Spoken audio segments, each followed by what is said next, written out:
Subhanallah, Allah selalu menyiapkan orang-orang hamba-hambanya memang yang saleh dan berilmu menjawab. Beliau berdiri syekhnya dari tempat duduknya lalu berkata, "Pastor, saya harap Anda nggak usah turun dari podium, di atas itu saja. Saya akan jawab dari sini. Untuk memberikan penjelasan kepada umat Islam, ini bukan pertanyaan yang berat. Jangan sampai dianggap ini bermasalah." Untuk menenangkan audiens muslim. Lalu dia berkata, "Kalau permasalahan pertama yang Anda katakan bahwasanya kami menyembah berhala, Anda keliru. Kami ini satu kaum, sekelompok orang yang beriman kepada Tuhan kami Allah subhanahu wa ta'ala, sebagaimana kalian tahu juga ada Tuhan namanya Allah. Dan kami sangat patuh, apa yang Tuhan kami perintahkan kami kerjakan, apa yang dilarang kami tinggalkan. Kasus kami sujud menghadap Ka'bah bukan karena Ka'bahnya, tapi karena ada perintahnya. Kalau perintah ke laut, kami hadap laut, ke pohon kami hadap pohon. Jadi bukan karena Ka'bah. Makanya Ka'bah itu kalau mau rubuh direnovasi. Nggak ada sesuatu yang masalah di situ. Dia cuma simbolik saja." Sedikit saya keluar dari kisah ini teman-teman sekalian, sekaligus saya perbaikin kepada seluruh muslimin, mudah-mudahan sampai ke umumnya kaum muslimin selain Anda di masjid ini, agar tidak melakukan lagi kesalahan-kesalahan seperti ini. Banyak orang di antara kita subhanallah tidak memahami statement Umar bin Khattab.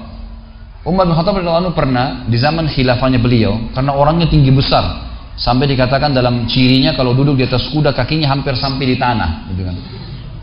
Beliau di zaman khilafah berdiri depan Hajar Aswad pada saat lagi mau tawaf, lalu beliau berteriak dengan suara keras. Beliau mengatakan, "Wahai Hajar Aswad," dengan suara keras. Orang-orang pada dengar di musim haji, lagi rame. "Demi Allah saya tahu kau hanya batu biasa. Kalau saya tidak melihat Rasulullah SAW menciummu, saya tidak akan menciummu." Faham maksudnya? Tugas kita di Hajar Aswad hanya mencium titik, nggak ada yang lain. Jemaah haji kita ini ada yang bapak-bapak kopiahnya digosok-gosok. Kenapa Pak? Wangi. Pastilah wangi. Bayangin kalau jutaan mulut cium nggak dikasih minyak wangi sama kerajaan Saudi, bisa bawa apa Hajar Aswad? Orang yang tidak sikat gigi cium, orang yang sikat gigi cium, ini bau pastinya. Tapi dengan hikmah Allah, Allah akan jaga itu. Tapi itu sebabnya dikasih minyak wangi oleh kerajaan Saudi. Dia bukan wangi alami sebenarnya, gitu kan? Tapi memang sunnah Nabi SAW adalah mencium. Jangan lebih daripada itu. Ada jemaah haji kita masuk, baru kemarin ketangkap. Tidak tahu saya lupa dari daerah mana, dan lebih baik saya lupa. Supaya jangan ada yang tersinggung, gitu kan? Bawa gunting masuk Masjid Haram bukan untuk tahallul, bukan untuk cukur rambut, untuk gunting kiswanya Ka'bah. Gunting kain Ka'bah, bawa pulang dianjak keramat. Bawa pulang ke Indonesia, dijadikan jimat, jual sekian ratus juta. Ini semua khurafat teman-teman. Apa yang bisa diberikan kain kepada Anda itu? Jangan ngawur ini, nggak boleh ngawur.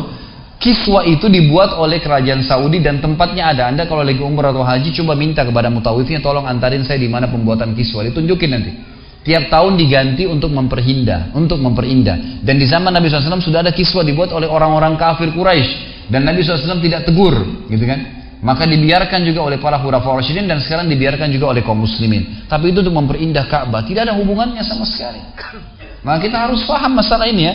Ini karena ada perintah Allah di situ.